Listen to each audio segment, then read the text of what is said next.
right, folks. Our guest at this time, joining us at on the Strike Zone here live. We want to thank him for calling in. He is the play-by-play guy for your Pawtucket Red Sox. Ladies and gentlemen, this is Jeff Levering. How are you doing tonight, sir? Doing fine, thanks. How are you? Thanks for having me on. Well, thank you for calling in. Thank you very much for calling in, Jeff. Appreciate it. Absolutely. No problem. Sorry for the delay. I was getting all jacked up about watching the Red Sox. Hi, what do you think about what you're seeing so far tonight? Well, 3 down, top of the first inning is not telling me a lot, but I do think that they've got quite a bit of momentum going, even though they lost a tough one last night. I think they've got the advantage in the pitching matchup with Peavy and Hellickson, and the way that lineup, especially the top part with Victorino and Ellsbury going the way that they're going, it's going to be really tough to stop that offensive machine that is the Red Sox tonight. Red Sox certainly have been cooking on all cylinders.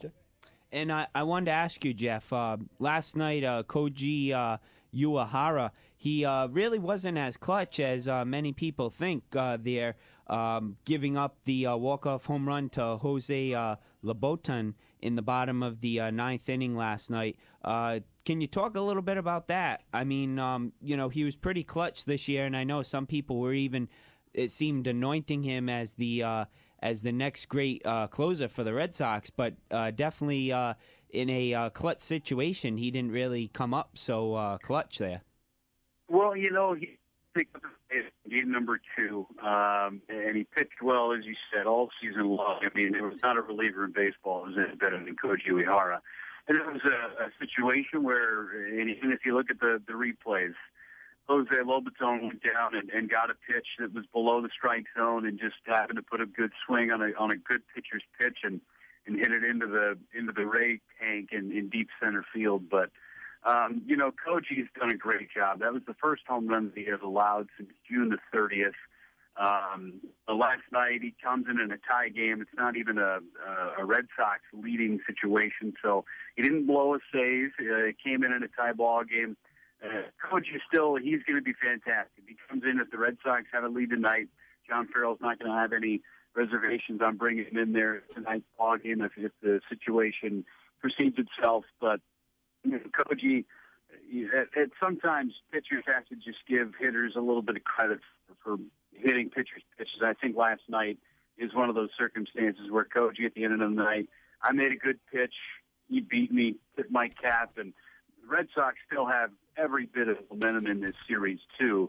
Up 2-1. Yes, they're on the road, but they got to win one of the next 2 ball games, and they're sitting pretty with their rotation and their offense, too.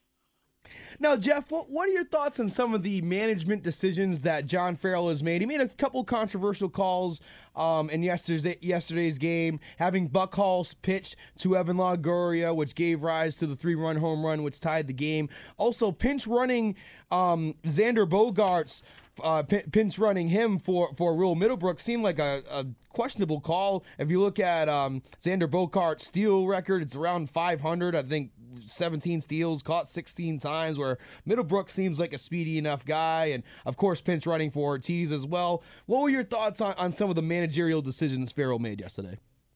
I thought that the pinch running move was a good move.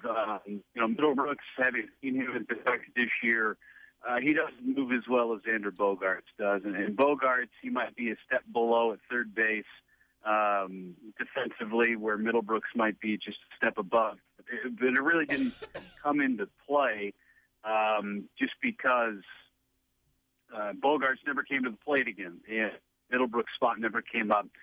Game was over in the bottom of the ninth inning. Likewise, well, not likewise, because Ortiz's spot came up, but that's a situation where you have to pinch run for David Ortiz with Quentin Berry. He steals second base, ends up coming around to score anyway.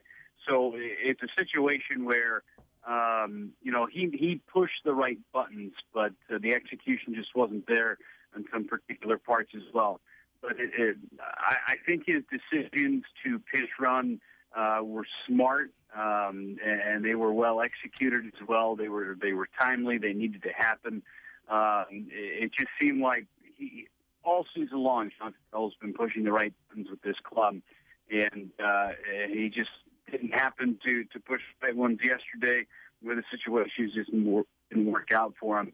You're talking about Buck Holtz pitching to Evan Longoria in that situation. Yes. Buck he'd been pitching out of jams all night long, using that changeup very effectively, and even the pitch that Longoria hit out, he didn't hit it all that well. It was up the trademark a little bit. He's just so strong. He was able to power out of the ballpark. It wasn't a terrible pitch. It was riding over the inside corner, and it's one of those situations like with Koji in the ninth against Lobaton, where you just got to tip your hat to Longoria and says, "Hey, job well done. You beat me on that pitch." And even his reaction after he let the ball go, and he thought that the ball maybe, the left fielder was going to have a chance, not was going to have a chance to try and make that play, but just out of his reach and into the third or fourth row of the seats in left field. Still a good pitch, but Longoria beat him on that particular at-bat. But you got to pitch to him. There's 2 outs in the inning, and Buck had been pitching out of jams all night long. And I don't fault John Farrell for pitching to Longoria in that situation at all. All right. Hey, Ashley here. 5 out of the 8 playoff teams have Paw Sox alumni in them currently. What are your thoughts of the Red Sox development system having players all over the country? It's been phenomenal to watch. I wrote a blog about it on 45 Miles to Fenway about all the different players that have played for either Boston. Oakland's got 5 guys who are in Paw Sox uniforms over the last few years. Even that even counts rehabbers too. But wherever you look in the postseason, you look at Paw Sox ties, and even in Atlanta, who got trounced yesterday, and unfortunately Juan Uribe came up with that big hit. Otherwise, we're looking at a Game 5 down in Atlanta tomorrow. But their third baseman, Chris Johnson, had such a great season as a son of a former Paw Sox manager, and Ron Johnson. So, I mean, the ties are all over the place, and it really speaks to the volume of the type of players that the Red Sox sign in free agency, go after down in the Dominican Republic or in Venezuela and foreign countries, and the guys that they draft. They produce quality players that, if they don't pan out with the Red Sox, they have had good success in the major leagues with other clubs. You've seen it with Josh Reddick, who had an outstanding season last year. Brandon Moss, who had a phenomenal season this year with Oakland. They're the ties to Paw Sox with that rich tradition, the Red Sox system, the way that they churn through prospects. It really is fun to watch. And, we saw it this year in Pawtucket. We had a great season, ended up going to the Cup Finals for a second consecutive year. And a lot of those guys that were on that club are up in Boston helping out the Red Sox right now in a race for a title. Would you say one of the number one reasons for the Red Sox turning their season around is due to some of the young talent that has been called up? I think it's a big part of it. I think the real reason for the big turnaround is just the culture of the clubhouse. I've had conversations this year with Mike Hazen, who's the assistant general manager, with Ben Cherington as well, and even some of the guys in the clubhouse, the players who've come and gone from Pawtucket up to Boston and back down again. Those guys are such a cohesive unit up there, and I know winning has a lot to do with that. But those guys show up to the ballpark every day, and if you just go up and want to talk baseball with any of the guys that are on that roster, they'll sit down and talk your ear off about the game. And that's something I don't think they did a lot of last year. And whether it was the mega deal with the Dodgers, getting rid of Gonzalez and Crawford and Beckett, or even just the firing of Bobby Valentine and bringing in John Farrell, who's so into this organization, and the guy who's been a part of this organization for many years as the skipper. I think that the culture of the club and the way that they've been going about their business this year has as much with anything to do with their turnaround with the players that Pawtucket has brought up there. While they have had a big impact on their season, I think it starts with the management, John Farrell, and that coaching staff on how they go about their business on a day-in and day-out basis to make that team successful. And, Jeff, I wanted to kind of touch upon a couple of the other series that are going on here in the 2013 MLB playoffs. The St. Louis Cardinals winning last night 2-1 over the Pittsburgh Pirates to force the decisive Game 5 on Wednesday night, tomorrow night actually, in St. Louis. The Cardinals now improved to 7-1 in elimination games since 2011 with that 2-1 victory last night in Game 4. Do you feel like that momentum will carry over into Game 5 and improve their record to 8-1 in elimination games? Having worked for the Cardinals organization before my stop here in Pawtucket with the Red Sox organization, the Cardinals and their system is very, very strong. The guy that they ran out there yesterday, Michael Wacha, was a 2012 draft pick in the first round, and when he made his Texas League debut at Double-A for me last year, which was in the beginning of August as a reliever, after just being drafted 6 weeks prior, I saw him throw one inning, and I said, this guy's going to be in the big leagues next year, and he is going to battle for Cy Youngs for years to come. And what we saw from that right-hander last night, yesterday afternoon, was just an indication of how good he is. That's a great club. Adam Wainwright is as good as it gets in terms of clutch pitching performances. He's going to get the baseball tomorrow in Game number 5. And he's going to go up against a guy who faced the Paw Sox this year in Garrett Cole. Cole shut down the Cardinals, which is a tough offense to shut down. In Game number 2 at Busch Stadium, it was the first time that he had faced St. Louis all season long. So we'll see what Garrett Cole shows up. He's a rookie this year, too, just drafted in the first round, number 1 overall in 2011. He has the stuff. And he showed that in Game number 2. Whether that shows in Game number 5 in a must-win situation, we'll see. But Adam Wainwright is going to be poised. He's going to be ready to go in Game number 5. That offense is tough. I'm seeing another 2-1, 3-2 game either way. It's going to be well pitched. It's going to be well defended. And it just depends on who's going to come up with the clutch hits or not in that particular ball game tomorrow afternoon. So you played baseball at Chapman University in Orange, California, and 10 years ago won the 2003 Division III National Championship. What most people don't know is that you also played summer ball with Dustin Pedroia. What was that like? It was great. I mean, it was before, it was before Dustin was so it was great to get to know him. We were teammates together for the first time. We were both 15. And playing on an AAU summer ball team that traveled around the country and actually finished second in the national championship that year in Millington, Tennessee. He was the shortstop. I played first and caught and DH'd. And if depended if they were facing a lefty or a righty, he was either hitting second and I was hitting third, or I would hit second and he would hit third if there was a right-hander on the mound. So I mean, we were always interchangeable in that lineup, and we were the two kind of captains of that team, which was great. And once we got toward the finals of that tournament, we decided, the two of us, to combine our efforts and get some real good cohesiveness with our team. So we dye our hair and see who else wanted to bleach their hair blonde as well, since we were the California kids. And so I dyed his hair blonde, he dyed mine, and we both got our driver's license a couple of weeks later, and both of our IDs had our bleach blonde hair in them, which is good. And to this day, he blames me a little bit because he doesn't have a lot of hair up on top of his head right now. And he says it's because I dyed his hair when we were 15. So whether that's true or not, I think so. But no, he's a great guy. He's the same guy that he was when we were 15 years old, 15 years ago. I saw him in spring training this year, and he looked up at me as I was standing in the dugout down at JetBlue Park down at Flyers, and he saw me in the dugout. I saw him on the field, and he immediately went over to me and said, "Hey man, how's it going? How's your family doing?" So I mean, he's the same guy that he was 15 years ago. We've stayed in touch ever since.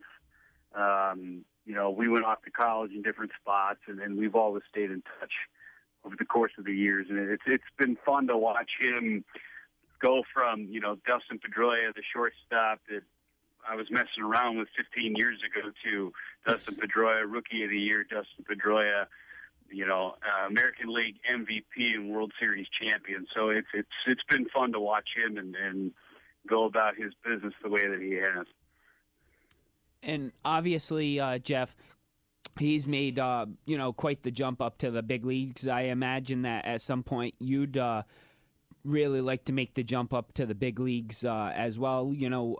Future people that came through the Pawtucket Red Sox system and called games there have really gone on to up to the major leagues.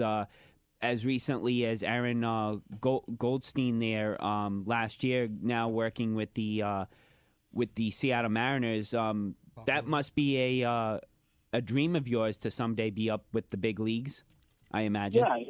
Yeah, absolutely, and that's a goal of mine to get to the big leagues. When I was a kid, I always told my folks and my friends that I was going to play in the big leagues and make a big name for myself, but stopping the growing process at 5'10", being able to run too much and figuring I got a better voice than I do a set of legs to run with.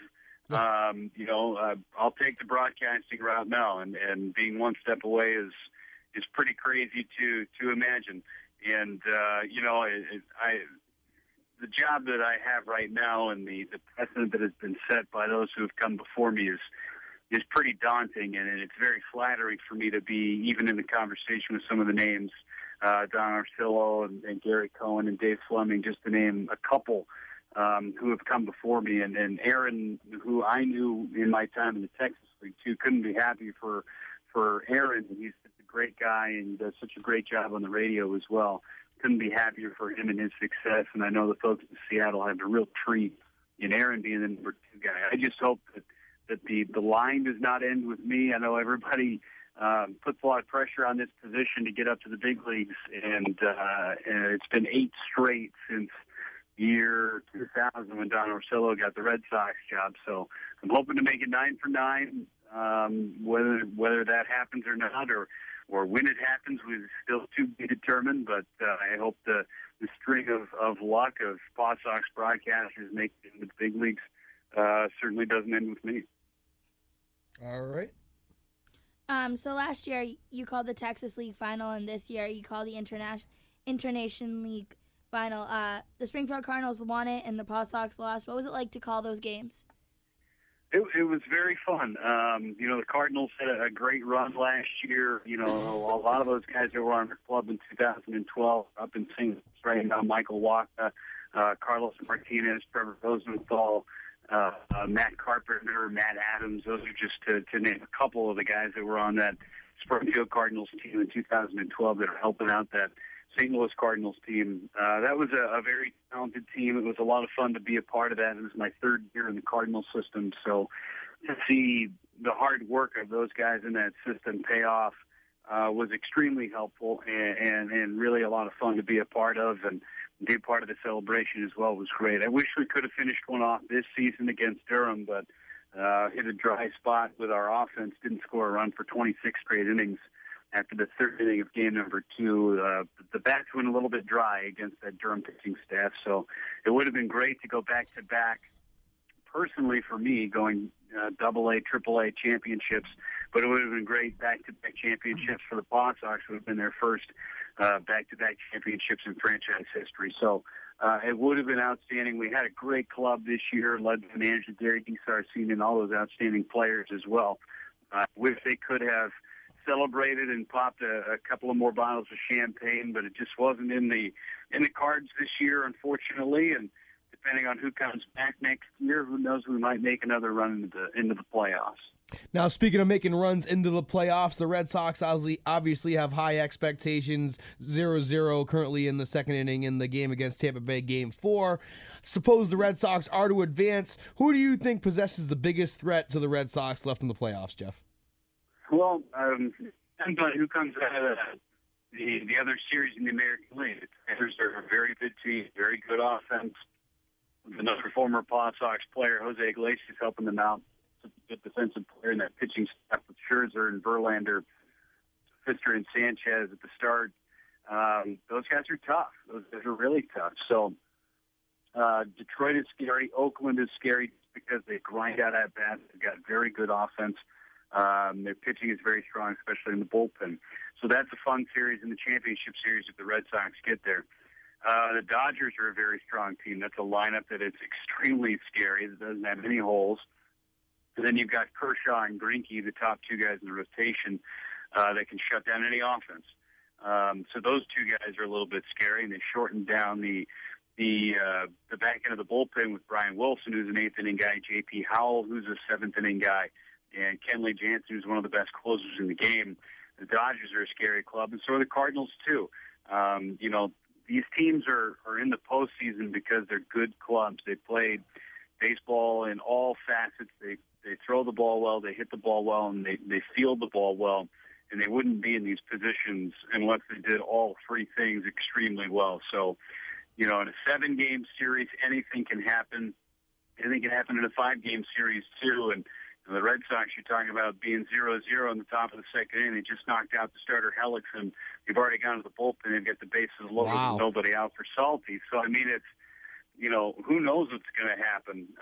We saw the A's had the bases loaded against Detroit with nobody out in the 8th inning in just a 1-run game, and they didn't get anything across against Detroit and Max Scherzer. So, it ended up being an 8-6 ball game where, if they keep it as just a 1-run contest, they could have a win and be in the championship series. So anything could happen, and all these series are going to be great.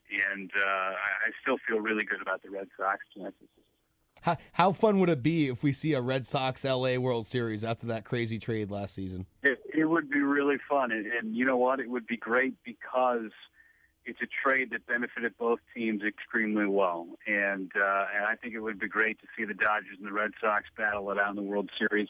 Having come from the Cardinal system, I'm kind of biased for the Cardinals, and I don't like the Dodgers. I'm an anti-Dodger guy, so anytime they get beat is a good day for me. It's almost like everybody in Red Sox Nation, when you hate the Yankees and you love the Red Sox, but sometimes you love the team that beats the Yankees too. So I'm kind of in the I don't want the Dodgers to win just because I don't want the satisfaction of them having another victory. So we'll see. Absolutely. Jeff, good stuff. Thank you very much for taking the time to call in the Strike Zone tonight. We hope to hear more from you, and you have a great evening, sir.